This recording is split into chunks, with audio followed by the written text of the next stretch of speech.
আজকের নতুন রেসিপি হলো শীতকালে গরম গরম বাঁধাকপির ঝাল পিঠে।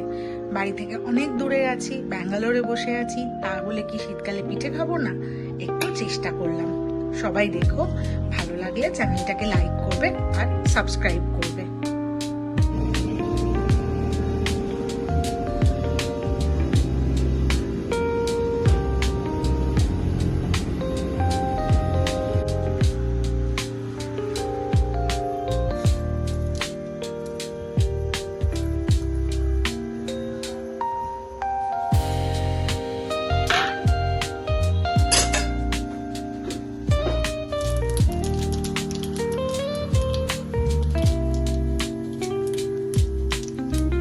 এবারে সমস্ত যেটা গোটা মশলা নেওয়া হয়েছিল সেগুলো,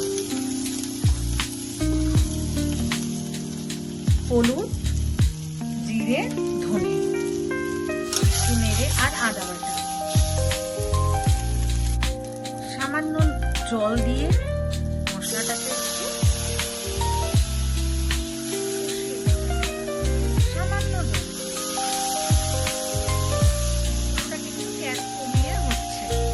রান্নাটাই গ্যাস কমিয়ে মোটামুটি একটু হয়ে গেছে। এবারে কাঁচা লঙ্কা আর টমেটো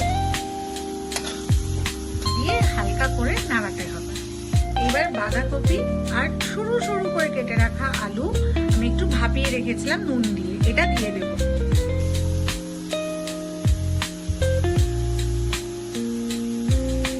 এরপর পরিমাণ মতো নুন আর মিষ্টি দিতে হবে। এই আমি একটু মিষ্টি দিলাম আর পরিমাণ মতো নুন দিলাম। ভালো করে সবকিছুকে মেশাতে হবে। সব মশলাগুলোর সাথে কপিটাকে খুব ভালো করে মেশাতে হবে। ভালো করে মেশাচ্ছি, সুন্দর করে এটাকে মেশাতে হবে, মশলাগুলো যাতে বাঁধাকপিটার সাথে মিশে যায়। এটা কিন্তু ভালো করে নাড়াতে হবে। আর এটা কিন্তু একটু মিষ্টি মিষ্টি হবে তরকারিটা, যেহেতু আমি পিঠের মধ্যে দেব সেই জন্য এটা একটু মিষ্টি মিষ্টি হবে। আর তরকারিটা খুব শুকনো শুকনো করতে হবে, না হলে কিন্তু পিঠেটা ভেঙে যাবে। এইবারে যখন তরকারিটা একদম শুকিয়ে গেছে, অলমোস্ট রেডি, এবারে আমি ওর মধ্যে একটু ভাজা মশলা ভালো করে ছড়িয়ে দিলাম, দিয়ে একটু নেড়ে বন্ধ করে দেবো। তরকারিটা একদম শুকনো শুকনো হয়ে একদম রেডি, ঝাল ঝাল মিষ্টি মিষ্টি আর সুন্দর একটা ভাজা মশলার গন্ধ বেরিয়েছে। আমার পিঠার জন্য বাঁধাকপির তরকারি পুর রেডি। এবার এটাকে একটু ঠান্ডা করতে দিতে হবে। এইবারে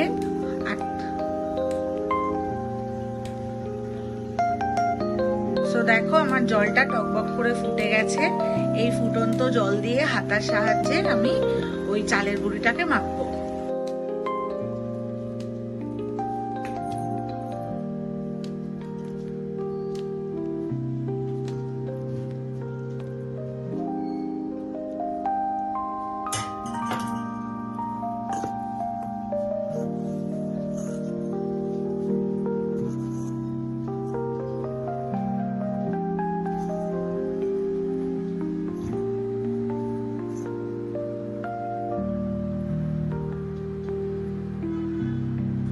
এবার দেখো, এটা আস্তে আস্তে আটা মাখার মতো একটা আটার ডোয়ের মতো ডো হয়ে যাচ্ছে। পুরো একদম রুটির আটার মতো ডো বানাতে হবে। এবার সব থেকে ট্রিকি ব্যাপার হলো এটাকে মোড়া, পিঠের মতো আকার দেওয়া। এটা সবচেয়ে কঠিন, আমি অতটা পারি না, তাও ট্রাই করছি। প্রথমে হাতের মধ্যে একটু ময়দা বা চালের গুঁড়ি মাখিয়ে নেওয়া হবে। তারপরে একটা ছোট্ট এরকম বলের আকার নিতে হবে। এই যে একটা ছোট্ট বলের মতো নিলাম, এইরকম নিতে হবে। দেন এটাকে এইভাবে করতে হবে।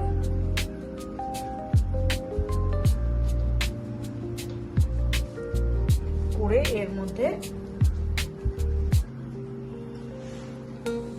পুরটা দিতে হবে, দিয়ে মোমো শেপে হালকা করে মুড়তে হবে। এই হালকা করে মুড়ে বানাতে হবে।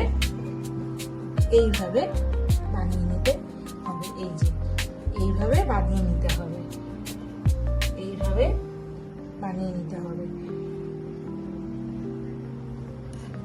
এরকম আমি আরো কয়েকটা বানিয়েছি, এই যে দেখো এরকম ভাবে, এই যে আমি কয়েকটা বানিয়েছি, আরো বানাবো। তো দেখো বন্ধুরা, আমি এগুলো সব এখন গড়লাম। এবারে কড়াই প্রিহিট করব, জল দিয়ে গরম বসাবো। কড়ার জল প্রিহিট হয়ে গিয়েছে। এইবারে এরকম একটা ফুটো ফুটো থালা আমি কড়ার উপরে বসিয়ে দিলাম। দেখো সুন্দরভাবে সেট করে দিয়েছি। এবারে যে পিঠেগুলো আমি আস্তে আস্তে গড়ে রেখেছিলাম সেগুলো সুন্দর করে একে একে আমি সাজিয়ে দেবো। এটা সুন্দর করে একটা করে সুন্দর করে সাজিয়ে দেবো। মোমোর মতো আমি আস্তে আস্তে সুন্দর করে সাজিয়ে দিলাম। এগুলো শেপ নিয়ে কেউ কিছু মনে করো না, কারণ আমি প্রো নই, আমি জাস্ট ট্রাই করছি আর তোমাদেরকেও দেখাচ্ছি। সো দেখো বন্ধুরা, আমি 10 মিনিটের মতো রেখেছিলাম। এগুলো আস্তে আস্তে এরকম ফুলে কি সুন্দর হয়ে উঠেছে, খুব নরম আছে। এবার এগুলোকে হালকা হাতে আমাকে উঠিয়ে একটা প্লেটিংয়ে রাখতে হবে। আমি এই যে খুব আস্তে আস্তে হালকা হাতে এটাকে তুলতে হবে। এই যে আস্তে আস্তে করে তুলবো আর আমি প্লেটে রাখবো। এটা ঠান্ডা হলে এমনি আস্তে আস্তে উঠে আসবে। এটা ঠান্ডা হয়ে গেলে আস্তে আস্তে নিজে থেকেই উঠে আসবে। সুন্দর করে আস্তে করে তুলে দিলেই এটা রেডি টু সার্ভ।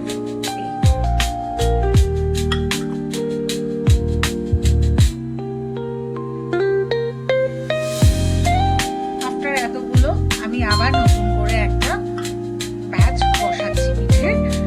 এরকম ভাবেই হবে আর কি জিনিসটা। এইভাবে সুন্দর করে সাজিয়ে বসাতে হবে। আবারও বলছি বন্ধুরা, আমার শেপের উপর যাবে না এই পিঠে, কারণ আমি এত ভালো পারি না, বাড়ি থেকে অনেক দূরে আছি, তাই একটু ট্রাই করছি শীতের সন্ধে কেমন হয় খাবো সেই জন্য। তো দেখো বন্ধুরা, এগুলো আমি 10 মিনিটের জন্য রেখে দিয়েছিলাম অ্যান্ড ইট ইজ রেডি। এবারে একটু হালকা ঠান্ডা করে আমি সার্ভ করবো। দেখো বন্ধুরা, আমি সব পিঠে নামিয়ে নিয়েছি।